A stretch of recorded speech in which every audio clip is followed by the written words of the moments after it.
mugenzi wanje sibire buhoro nakushemerwa murondo gundi aha program Reeba Ahindugire TV West kandi esabite yahwire nko kunakuraganise ngo mukama kunzire ntujagaruka hano mugenyi witu so erizoba nabwo nagaruka nazo mu Nyakariro mu Kashayo mu Bugangari mu Rujumbura district ya Rukungiri omukayare Canon Rwabahima Florence Birinda esabite yahwira katurabizamu yagira ahiya duhisiya haza hitwa henderire buriya nto turatandikire debate Komujuni deka nkwakira mugenyi witu ahashweke ikindi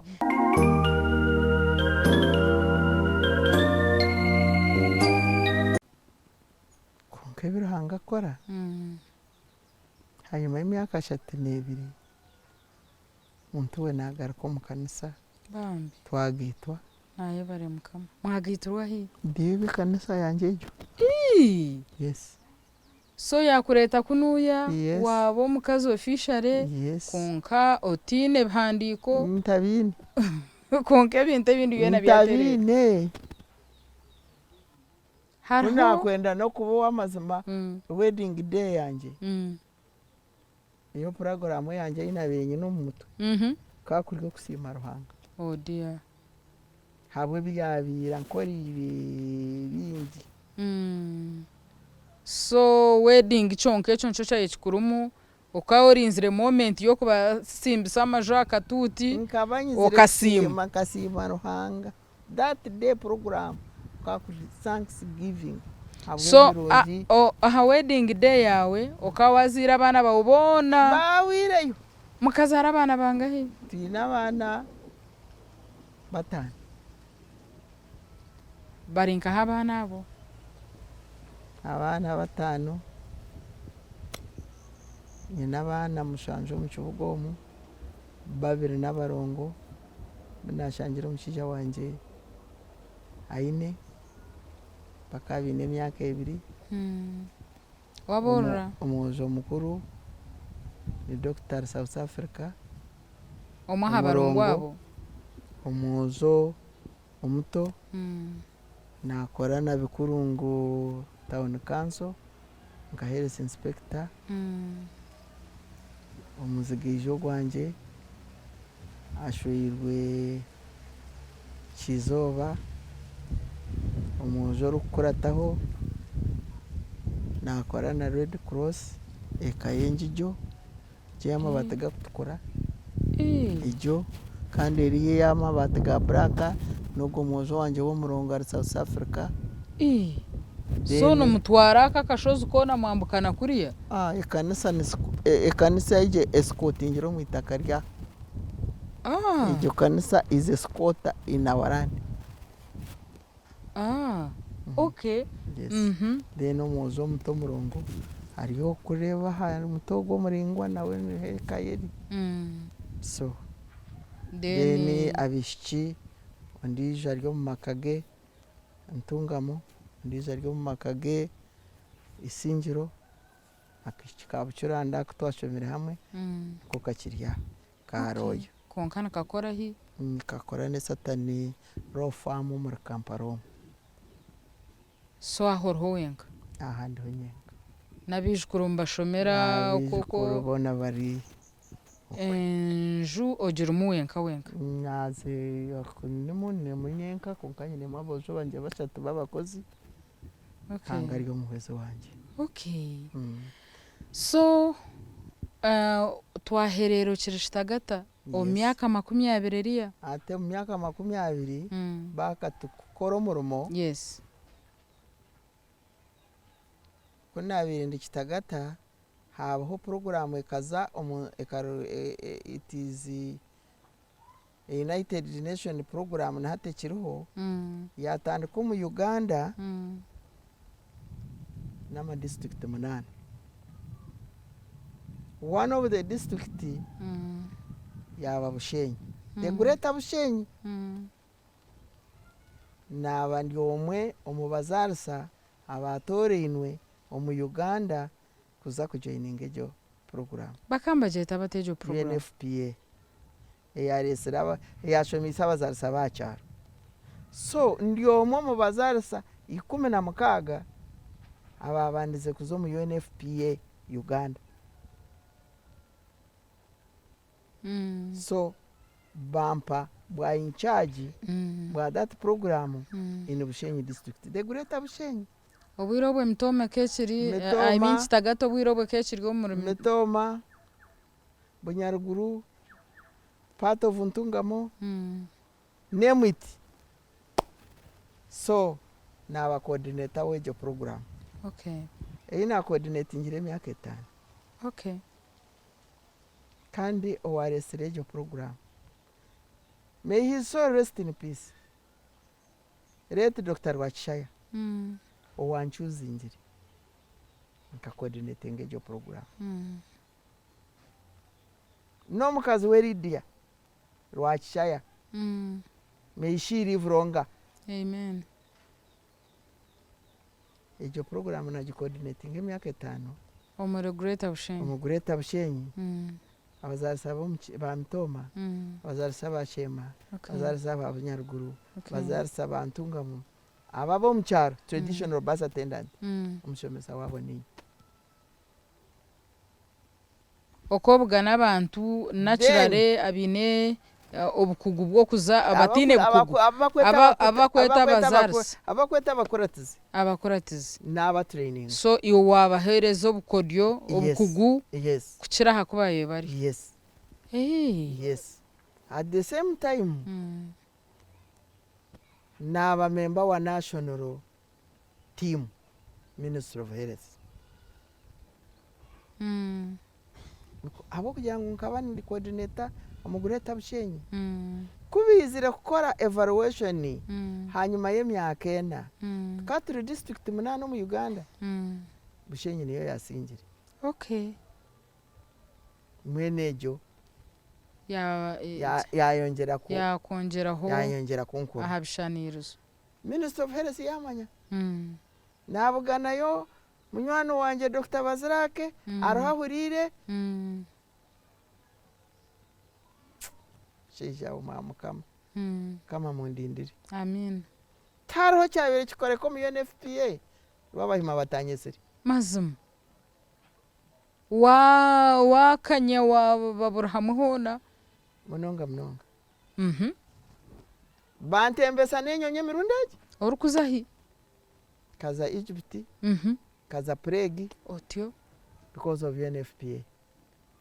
Waza kwega UNFPA tiyakomaho okwo kushoma kwono okwe yampera school fees.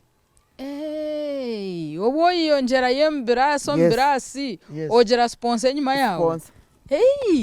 Okay. Nanye sente zanje nazihera abana banje. Nazihera nabandi abanyabuzare banje. Mazum.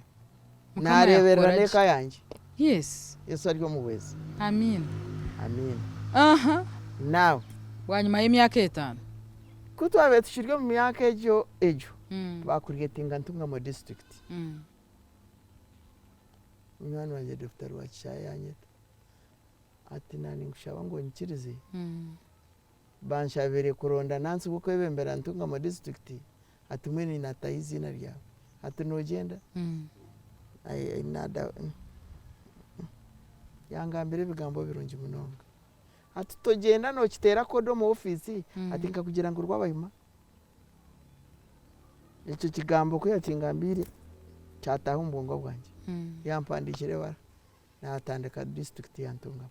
I'm the founder of Ntungamo district office ye byamagara as a senior nursing officer Ntungamo district. Okay. Ina savingira emyaka 8. Nkasini na Kashanga district ine units 12 yondo kuruga nkasigana nasya units ashatenine. Omyaka 8. Yes. Orukuruga yo naza hobo. Kuna abandi aho. District tuzayengera kubaho. Munywano wanje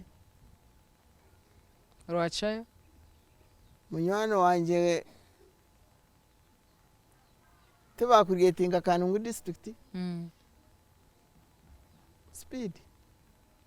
Yakuhindura umwana wanje pasonero. Mwami wire bataringaya yampandikire baraha umwana wanje Dr. Karyaba Kabo yangamba ubugenyi narengera Kanungu district. Kanungu ko wajurire wa kirebota Kanungu nkajihurira nkanta kujumanya konka nkajikunda because kaba nempa promotion okomanyirire kora bushenyi ntungamo inabire nshomire bitabo byanje byona konka bakanga kumpromoting. So Kanungu cyantwireyo whether hard or what it was that promotion rather. Okay. Promoting to senior principal nursing officer. Wamara imyaka engahe Kanu? So bakakupromotinga wagenda hatayito ki? Nyagenda hatayito. By the time I entered was a senior principal nursing officer. And that was the title of Uganda. Konka in the process in the Kanungu Yesu yankore sendizo mirimo mirungi munonga. 2006 bandonda kuba vice president of Uganda Nurses and Midwives Association. Cyane kintu cyangu bakandondera kabari abanasi bakuzo mu mugongo abanasi banterero bururu nkesimba n'abakazi babiri bakabine masters by then nyonka banchine za diploma zanje na degree nkanta kagishomera nkabasinga mazima bandonda kuba vice president of Uganda Nurses degree na masters okazitunga ha myaka engahe 2007 niwe na graduating obo kawashize myaka 5 and something then masters nyumwe baza 2012 washize emyaka nkaga nawo narengize muno kurenza okatunga masters 2012 yes. So okatunga masters ine myaka nkaga nagumu yes.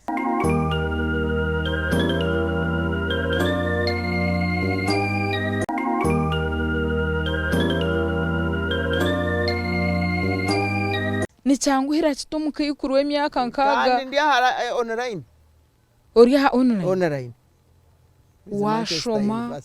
washoma wabjware bintu wabheze kandi tukatunga semesters in different countries because country 1 ikaba Kenya itwagire Kisumu, country 2 ikaba Tanzania, country 3 it was Malawi. Okay, mkamza yo. Yes. Class for 2 weeks. So nechimayisa ngwesha yo no muntu nashoma. Nata wanyeta nareba hariho mugasho ningenda. Hateje shaha bawogira ngo ugende nka PhD. Na kugira ngo shaha ba. No bano shome ebyo kukora cya kuba tocenda mu rumu. So no shoma ebyo kukongera ho. What is education? Tinkumanya. Education is a process to gain knowledge and skills. That is the definition of education. So tchanshonga oba nondo murumu as long as one obasa kwenjera ho wenje na nemikorere. No genda no shonga. Obo ine myaka 9 nakugambira. Okay. Yes. Mweno oza Kanungu. So nza Kanungu nka senior principal nursing officer, that was the title. Niho nakugerera ngoko niyo natungiye no bwebembeze bwa Uganda bwa Nancy. Yes. By then it was an association. But 2007 kugaruka kurikiriza kwetegereza turugo mu association tuzo mu union. And why did I move from the association to the union? Because association is professional, but the union is advocacy, lobbying and bargaining for nurses and midwives. So bakwamba kora strikes nachi nibabari ahansi ya union. Ya union. Konka strikes za muri kurwanirira obugabe bw'abasharisa n'abanansi. Konka strikes ezo zije kizibayamba. Kano shangu ba striking abashaho bacheza bagaraka mu rumu. Nyonyi nezangeze na reading kandi zayambira. Orange route turaze emwe no batandika kutereza sente za champion. mukamutire bikozesa hansi ekyo ezo sente nkaziha ntebe mu State House omu maisho ga Kaguta. eya kabiri eyiwayebembire strike. eya kabiri n'esente zihererukire za ranchi ezinihire kiruhura omu kibuga kya Museveni ebara nkagikwasa mama Janet. bakureba nkandi wagaruka aha kandi kunkuba ninza kugenda strike ogize ningenda ntembera higuru nani nkoresa obwenge bw'embabazi za Ruhanga nokikorota nisotoka mpora mpora. okitwazota Take an example ya State House eyokubanza hakariho sente ziri omu Ministry of Health billioni 19 ezi ba doctor babene batuhire government yona ezihire health ba doctor bagira ngo bone benda ngo batamwe abanansi itoturu bingi nibatunge sente ngi habona munywani wanye Dr. Gasisiri yantera ati Rwabahima kandi kanungu ati yamawe ataro urukiko mu State House ati bariyo nibenda kurya sente batabahire nkaza boda boda kuruga kanungu paka Mbarara. Kastama boda boda kuruga kanungu shayibirize kiro kwikambarara natemba basi ukahisiyeyo amagara ukoci no mugongo n'amaguru Kampala wakikayisha zingaye natemba basi shaha 10 bayishaisha tukaba turi Kampala ndayitaba nanse n'abambombarazi n'abagambira urwo rukiko bakabagize ngo tika State House shaha 10 uko in invitation shi kaninjira mwaza kukayoshe mekubo in invitation kashi ganta kugenda ngetimu Uganda Nurses and Midwives Union yuko nashire Kampala na yeta executive nabarabiramo because I was informed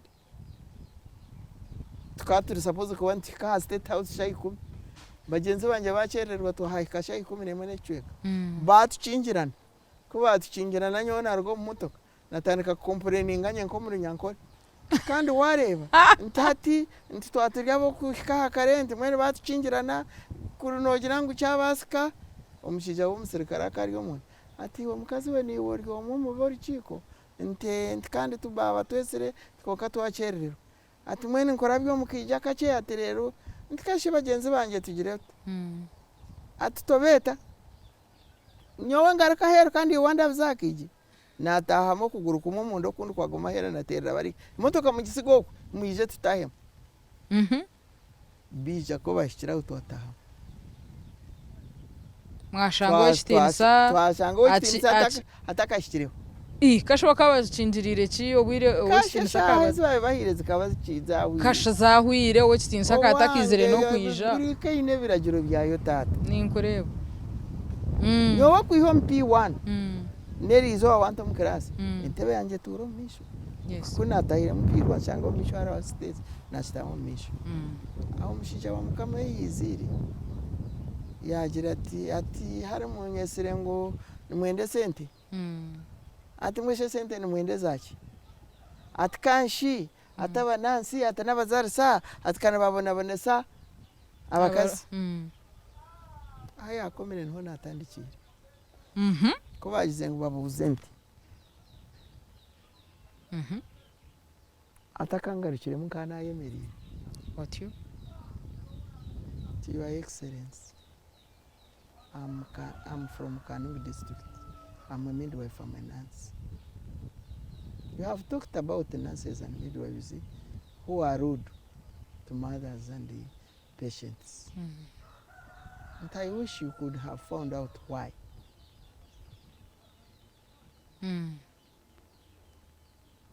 Your Excellency, Minister of Health,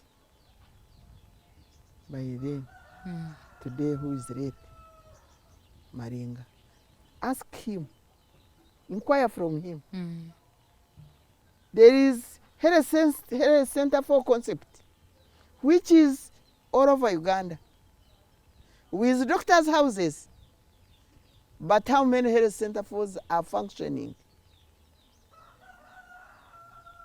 And you forgot about the nurses and midwives' houses. And how midwives and nurses are sleeping in Ramshakorodi stupid slums suffering there with E and A. They are sleeping in one room with their children on double decker. And the president, they cannot enjoy their sex because they are sleeping on top of their children. Yes, with their saucepan and plates under their bed. How would such a midwife come to face a pregnant mother and with the smiling face when she's very miserable at her home? Think about the condition of midwives. What about the salary to pay school fees for their children? Think about it. Hashita. President omukugaruka mu kibuzo cyanje akagira ati, the nurses and midwives have come to attend this meeting. Make sure they have their allowance today. Accommodate them in good hotels. Then this money must be shared equally to all health workers, midwives and nurses first. Ba doctors mwabasharaho. Kandi twabasharaho twena batubaganisha according to scales. Okay. So, what's wrong with that? So strike yaba successful rejo. Itwaje. Konka kamba buzo muko muri yo strike. Kwa kwija nko murwire ninga nko mukazariyo nakuzara. When we are in the strike, mumugira when we are in the strike, there are areas which must be open 24 hours. Maternity ward, pediatric ward and theater. No muko muri yo strike. Ebyo bigumiza muri bukora. Bata maternity ward negomane ekora, ward yabana negomane ekora, theater negomane ekora. Kandi hari abanansi bari full-fledged in uniform. So ataba kwa batire bikwata hansi nabaye. Nito twene ntiba tubitiriho konka hariho to making sure ngo iwo ryamurumo konka nyondi yo strike. Yet we are supposed to be 10 nurses. So omwanya gwa 10 haba hariho nkabashatu. Nkababiri. Ku making sure ngo tabaho mukazaro kufa nazara umwana we nazara.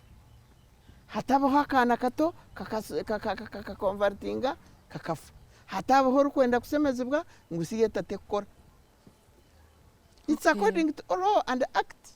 Okay. So no it's according to law and act. So strike yabashaho terukushana ne yamashomero. Apa. Ito tukachingaga. Maternity ward, pediatric ward and theater. Kandi mu birebire nibiruga mu gasho. Konka habwencha abanya Uganda bashazireho kugira ngo haza kuba hempinduka hashemeko ho strike. Taro kubasa kuba ho muringo gw'abantu baganira hataro strike. Wishemwe according to law and act. In every financial year there must be a planning team, there must be a budget attached.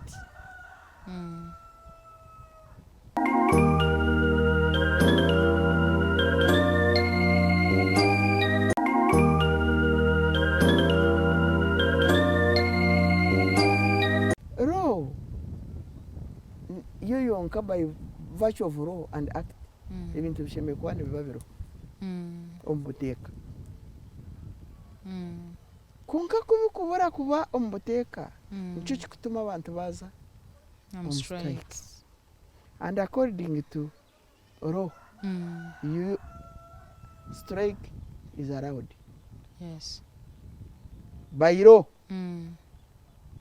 Labor laws. Yes.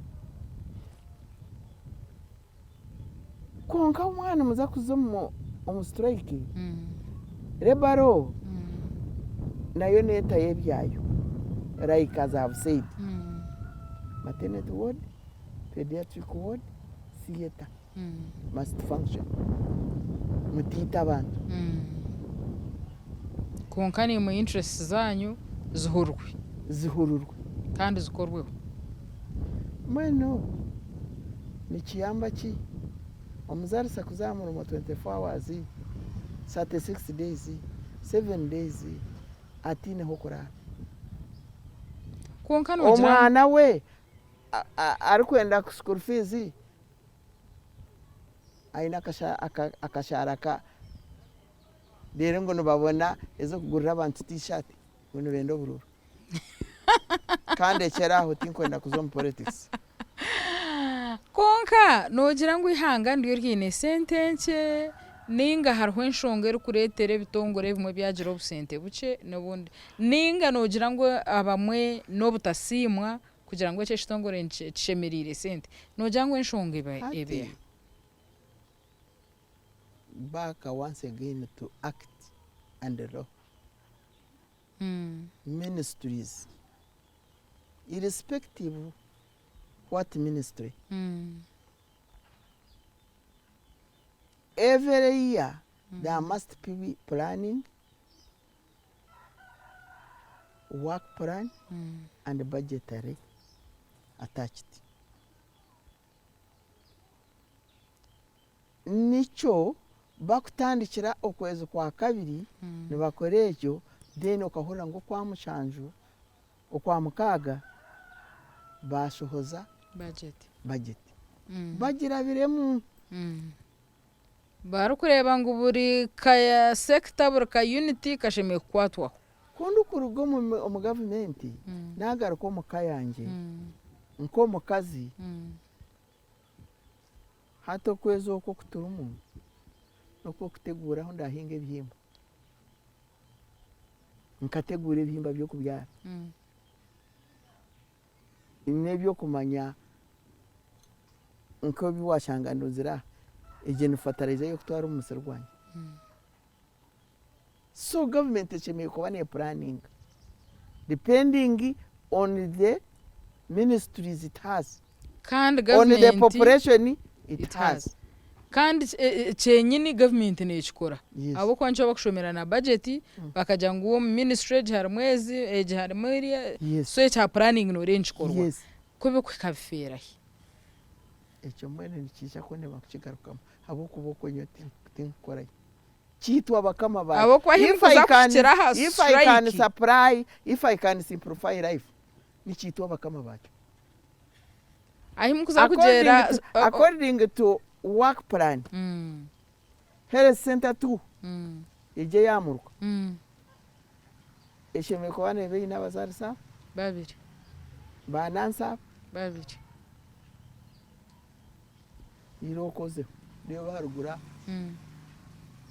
nosha hariho munanso azana watashomere arukora barokoronanse arukora aragura esheme ko bane hereza barokoronanse merumo bokta onsasere mama ati barokoronasi nibaba ba trainingirwe bahimba otachimbuza when training zi turukshohoza kabiro mwaka then abashaha bandi nibahenderera aba barukushora eje mirundi nibahe ejo topic tugereke nimbasa kurebuka naba ananti government yeta manota ananti government okay if omukitongore cyane ecyamahura mucyondoze murebe work plan budgetary implementation nibigwanka okay mwenu nyona kugira ngo nyowe nko mukazi back to my home nintekwa kureba nyine umusirwe bihimba ubwo binyobwa urutoke embuzi enkoko ibyo byona no planning no bitere sente zazo no bwire bwazo nabo kubikora okurigirira enshomese ya mama akabagira ngo ekireguriro cyo mukazi tikirebukandemo cyo kigambo cyaguma akabangira ngo akaruguko mukazi tikahwa mungu akabayanshomise ngo enku zo harutara tiziteka cyamshana ziteka ryari ziteka cyakiro amwebazo enjura yago otine bwire bwo kwirukanga konko muyangwe wana rugo musi oije no shomba oje noruku orabase kuteka cyamshana so zahabugamba emergency oziteke samwebazo enjura kwerangwe oborushuwa ngo ine stock John principle ya buri mukazi mama kaba yanshomise ngu ekisyo musheija tichikwa mbushera kwa kumarebera atizire nabagire omwe nataya kasha bagenye nibanywachi mbanywa cyane neka mwene myaka yawe yona mugenzi wawe atakihirweho obeno shidisho bushera every continuously iwo bwire bwo kushidisho bushera bwihayiburizo kanshi kunde mpinjiro bore ekikuzibiro bushera kuza muneke iwe nko munyamurumo mushaho na nezo movements nankahi obwire bwo kwingo buro wabwihaye eka yanje niki tiyo office number 1 wanji eka yanje tiyo office number 1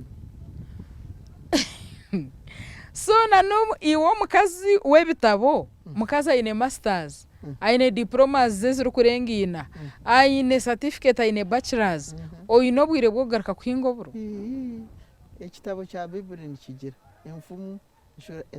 enfumu ashatenema orunyirirwa 10 ngo mukazi wo mutema noho wakumuzora bahenderana bakikorofainga ebigambo nibingi munonga ngwiba amanyirwa mu marembo ashitame n'abarangira masimo kando kezirika kuba mukazi wo mutima mpaka ashaya muhera abwa Yesu Kristo mukama wetu amin wahinga buro wahinga ebihimba wahinga rutoche kando yino murimo gwa government nembuzi nenkoko nempunu byona na hati nento ine nempuno ine nembuzo ine nenkoko ine kandi stiro ine na nomurimo no balancing ota ningeza aho hangari yo mwezo waje uko chikorota buriyo kirya hamurimo atisa to bo retiringire nibyo tire herisho buriyo bo aboriya hamurimo okatebekana sota retirement mama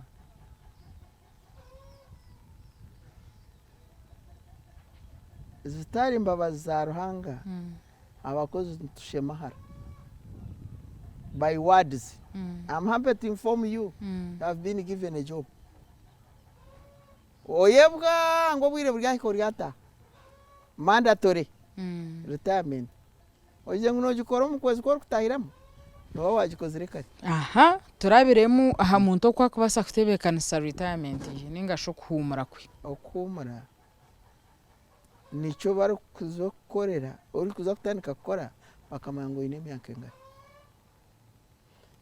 every year bakagariko mu work plan bakamanya ngo abantu bashatu ni bata mukagana bata mweni nyokanye gambe kuna bendio mu rugendo rwo kupakasa Kanungu district ukamara emyaka ngari Kanungu ori edi nkabanza nakuja mukatandika ndi senior principal nursing office naheza na appointed ADHO in that process na assigned acting DHO so boza kuhumura so acting DHO acting as DHO okahumura ka DHO that was acting but position yanje ina been important ADHO in charge MCH by appointment but by acting that was also an assignment. So during the 5 years I acted every year you sit down to make a work plan according to human resource tuyina abakozi nkaga kunko mwaka batano ne bata ubwo mwaka basatu ne bata esho chumaisa ngo mwitaga replacement yes so 2007 I was assigned the acting DHO 2009 as I was clicking to see the human resource Rwabahima kuna ikiriho nareba ubundata 2013 so from effect from 2009 mind yatandika kugira ngo uriyo nota you prepare yourself watch korota yeba kandi yo mugejo kanje jeje nyuma yawe je nkabanji konkeri yo mu maduka mbwene kuri natayire nkaguma mu maduka hati nkuri ninshaki tinkumanya style mbabazi kaboyine hakaduka so no tema gwagira ngo why don't you prepare yourself karugo mu maduka okaza away from maduka otakarigira ha murumo kuja nkora experience has shown me ngo bantere eshaha ya retirement nehika batakumanga no kuritaringa bashime kwani babashara na mucyara batandika complaining kanyo mucyara gwanje kagutizire yet it is mandatory retirement it clicks emyaka nkaga no tekwa kuta so system ne kireba emanya ngo emyaka nkaga ekikire hato omushara gurero kwisha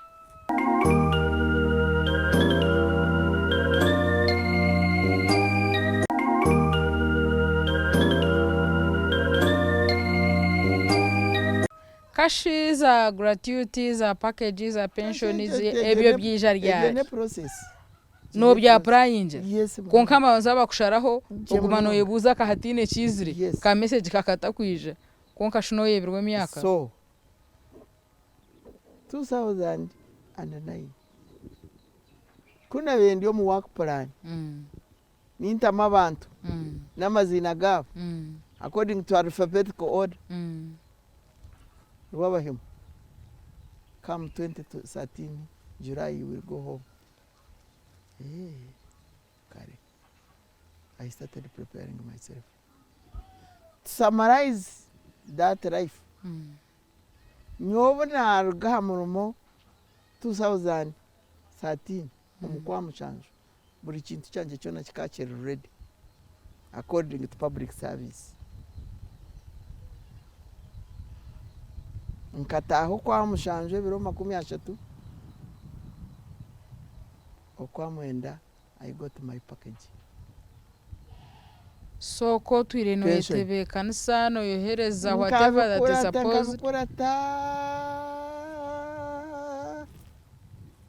konka higuroko ministries no offices za higuroko tari abantu abine myaka erengere nkaga bakora barokora aharimwe abarahumure wanji tar abantu b'emyaka erengire abariyo mbahumuza abandi b'emyaka ekikiri bakukimanya barukimanya official I don't know abwenchi ko kuza kamparo ko ministries oshanga y'abantu bakuru munonga ngire ngubona mbabi no rutero rubi I don't know because nyonyi ne abantu babiri bamburize omwaka ba RPS Minister of Health Mwami Sulaiman Rukwabo bwanyuma y'umwaka gumwentaye ati yamawe asitarwa Rwabahima ati nangwa shitukije twakwereza contract namujante doctor uryo murugo that was my reply uryo murugo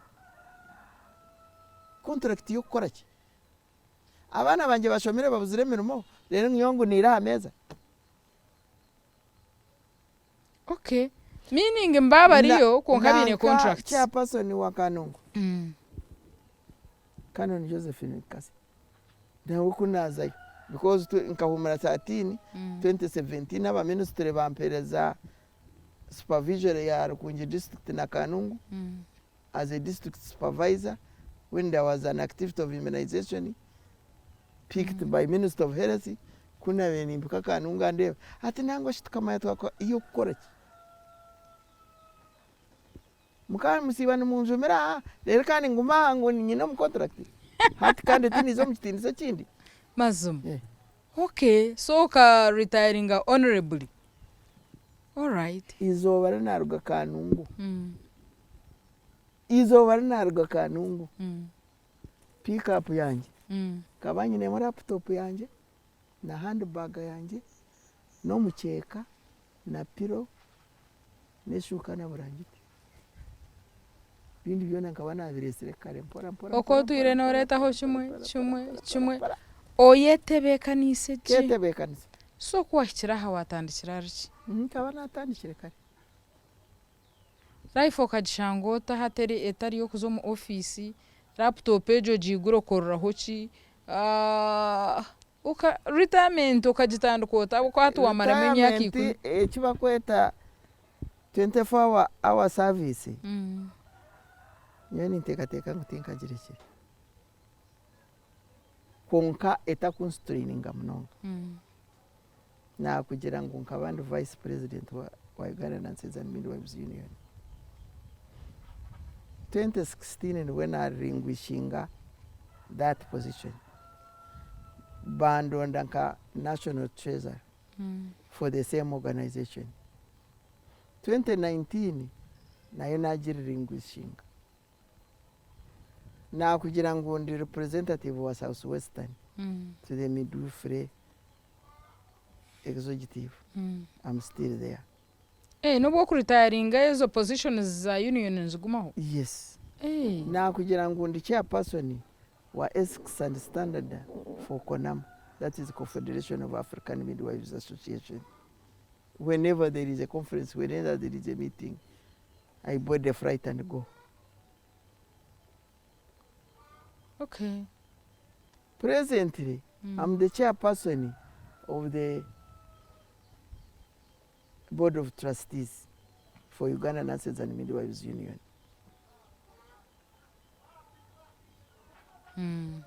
I'm an executive member of Global Public Health Nursing. Coach, very, very active. I'm a member of Examination Board, Uganda Nurses and Midwives Examination Board. So whenever there is exam, I'm called upon to go. And invigilate? Invigilate. In different schools of this nation.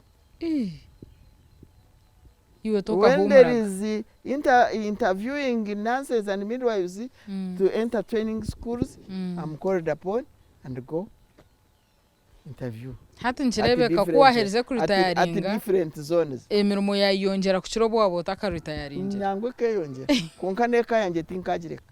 Hati enshongeje wahendera nayo nyendo jiro kuwatweraho itwe abakaza abanyamirimo otwegese tukwegereho turebe yuko wakikozere you are very very busy cannot uko twira murumo nabo busy konka orutocho rwine entojine embuzi enkoko you know no rukwikomwawe nareba ngo no mukazi wo buteka hati ukabalansinga ukabiteka tekota obwire ukabwihahi kugira ngo nitwo wire bwabwashikire omuntu atako wawe ukatandika kujotka kawagwa.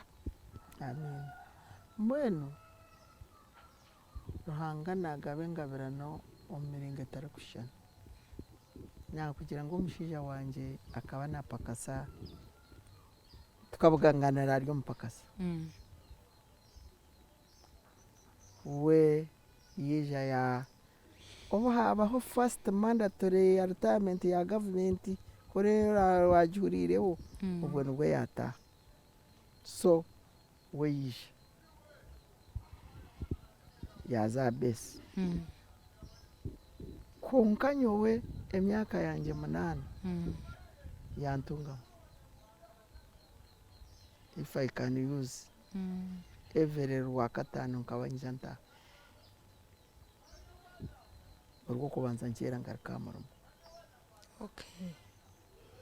Emyaka yanje 12 ya kanungu buru wakatano unless kwabire haba hariho ekitari cyabutosha kabanyanta urwo kubanza nkera ngarakankaye mene wairo manya which area ekikwetenga extra hand ekikwetenga serious supervision nango hariho nobundi na once ne hoire omu week hagati nyirukanga ogumka nyisha kumanya abunsigene babanjura basyanka hariho nobwiro obworkwe obwaboye kwataramu jemunonga ningo kokora icyo supervising icyo takimbuza ni mpinga shininkira tractor nedja yes na kugira ngo education ya mama mfuke kabere namba yo wakabanza ego akajinshomesa nimera mina negishani ngikora education ya kabiri yempindusho okagikorayo ninga bibo mbine endiro nzine na hatu no manu kuruka nengari nkaziruka emicheka yinyerukire nengaro yangerezero ero yes kotaro wabutosha nobu nabiremba ndi amurumu at least obu nabendi amurumu emicheka yinarukira amurumu njini ogira time yo kugira ngo manya mama nari bishemwe it is the person you want the person to be is you to make the person to be. The person you want the person to be is you to make the person to be. Omuntu orukwenda omuntu abe ni orukumukora waba naenda kurya ebihimba notekwa kubihinga kandi orebire ekintu ekyo nikikora kyakushashura. Yes. Omu matungo nine enkoko nine embuzi nine empunu nine ente oyine emisiri oyine entookye. Yes. Oriho nine n'ebyoma byanje biryo mu maisho kuri noza kubireba. Ebyoma byaki byokujanja aba bakushasha emigongo n'amaguru n'emikono byokumanaginga na are diagnosed cancer na diabetes. Buzima biryaha harubaju rwawe nakuwahumwire abakurya harubaju 12 ninza munkera munza mu byoma byanje abakurya harubaju baje kuba kugobaho ahabo kuguburiya na hatucurho no bahwera. Cyo ni cyafayo. So hati abantu abandi we notabura ngo tubalansinge tuta mbwenu nakugira ngo umuntu ecyo rukwenda obe niwo kucyebisa obe uburyo umukozi w'umurimo oba torukora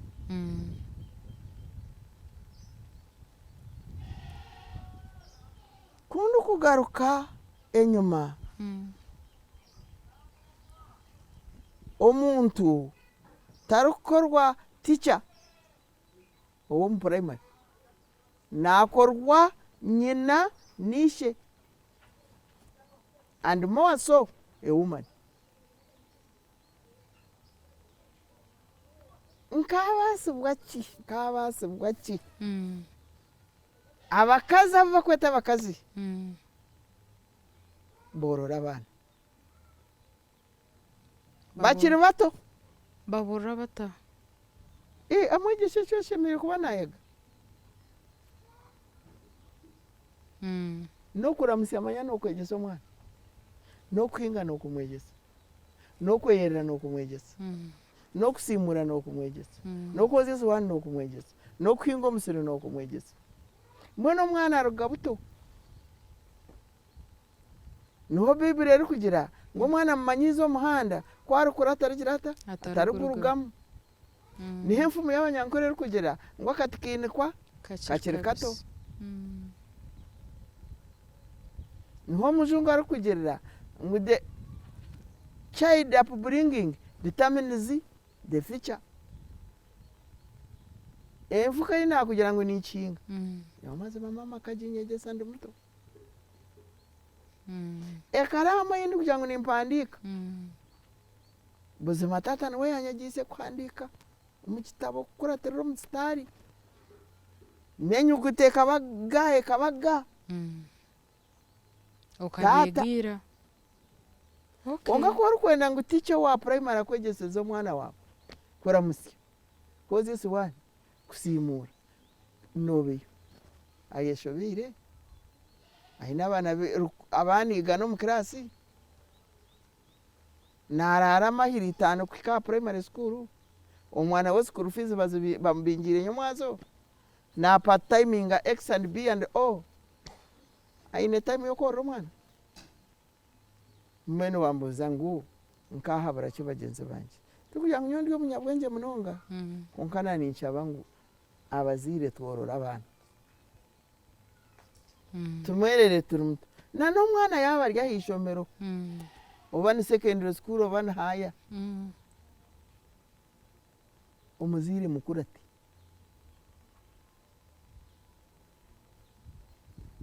ijo ubu abana banje babire ne bampe bimuri ncyareba ubu bangambireho ncyareba buri umwe we nakangamba huko nabire hard line